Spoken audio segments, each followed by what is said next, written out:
Today's story is Sam and the Lucky Money by Karen Chin.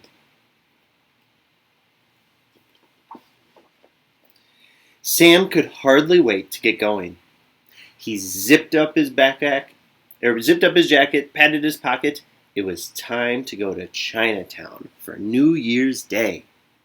Sam thought about the sweet oranges and lucky money, crisp dollar bills tucked in small red envelopes called lacis. Sam's grandparents gave him lacis every New Year. Each envelope was decorated with a symbol of luck: two golden mandarins, a Chinese junk, a slithering dragon, a giant peach. Sam's lacis were embossed in gold. Sam counted out $4. Boy, did he feel rich! His parents said he didn't have to buy a notebook or socks as usual. This year, he could spend his lucky money his way. "Sam," his mother called, "it's time to go shopping. Hurry up so we don't miss the lion." "Coming," said Sam.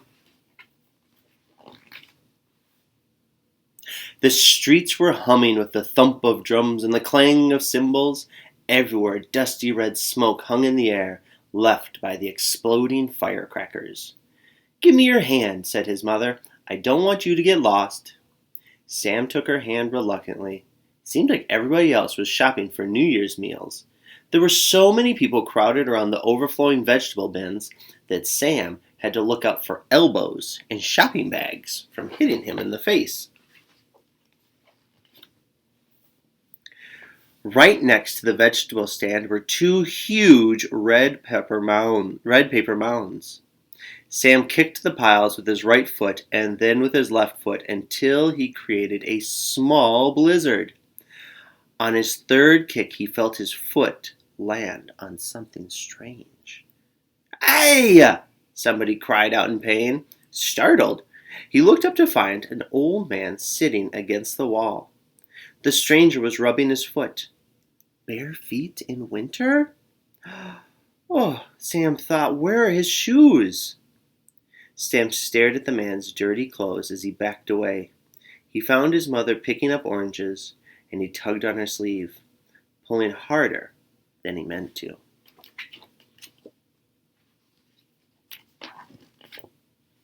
"Hey, I need this arm," she says.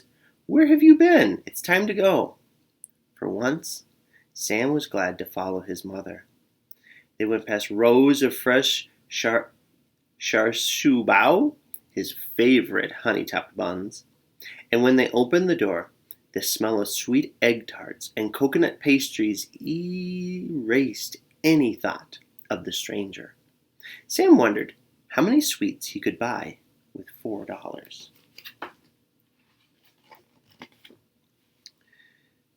"Nayu mat yeya?"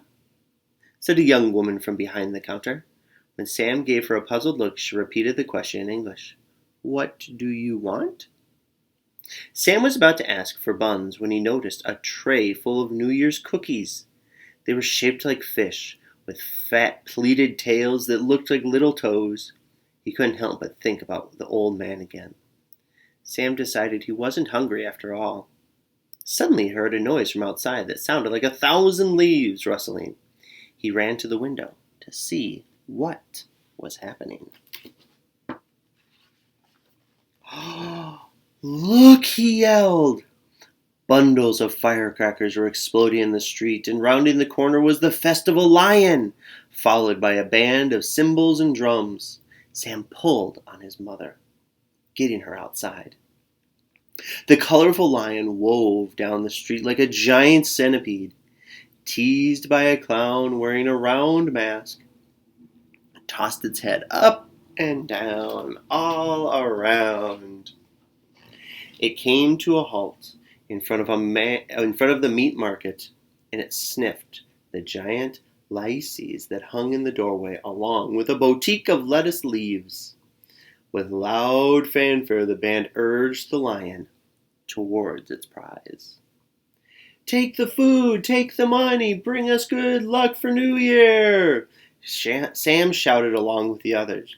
His heart pounded in a time with the drum's beat, and with a sudden lunge the lion devoured the lassie, and in the blink of an eye continued down the street.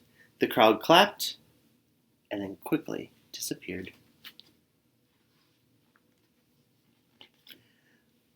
That was a hungry lion, Sam's mother joked.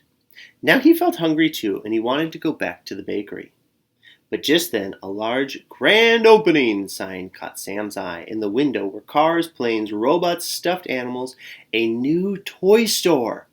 Just the place to spend his lucky money. Sam ran down one aisle, then another. He examined a police car with a wailing siren and flashing lights.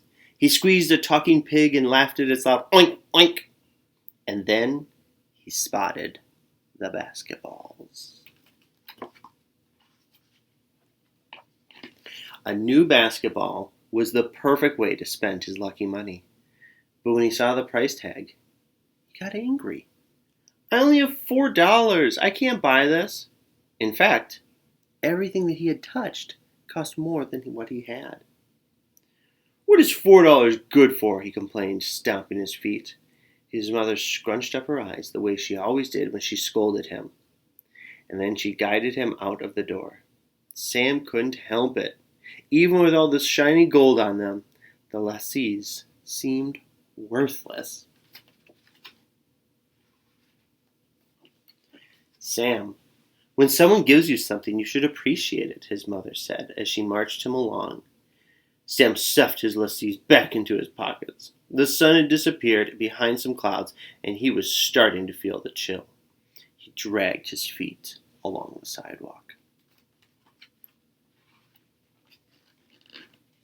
Suddenly, Sam saw it. A pair of bare feet, and instantly he recognized them. They belonged to the old man he had seen earlier. The man also remembered him and smiled. Sam froze in his steps, staring at the stranger's feet. His mother kept walking, and when she turned back to check on Sam, she noticed the old man. "Oh," she said, shifting her shopping bag so she could dig in her purse for some coins. "Sorry, I only have a quarter." The man bowed his head several times in thanks. He acts like it's $1,000,000, Sam thought, shaking his head, and they started to walk away. Sam looked down at his own feet, warm and dry in his boots. Suddenly he stopped. "Can I really do anything I want with my lucky money?" he asked. "Well, yes, of course," his mother said. Sam pulled out his lassies from his pocket. The golden dragon looked shinier than ever. He ran back and thrust his lucky money into the surprised man's hand. "You can't buy shoes with this," he told the man, "but I know you can buy some socks." The stranger laughed, and so did Sam's mother.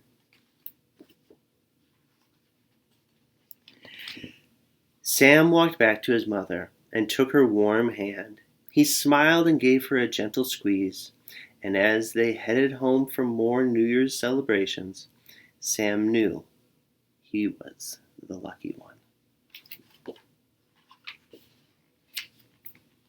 The